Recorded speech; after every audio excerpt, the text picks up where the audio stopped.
Hi, Dad! Happy birthday! So, ito po ang regalo ko sa'yo. Promise ko siya. Exactly 2 months and 2 days ago. Um, Actually, ang tagal mo na po talagang hinihingi sa akin to, pero nung Sunday lang po ako nagka-chance makausap sila ulit. So, Daddy, happy birthday sa'yo. Miss na miss ka na namin. Kami nila Mami. Sana okay ka lang po dyan.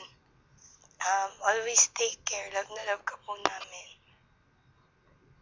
This one's for you, Dad. I love you.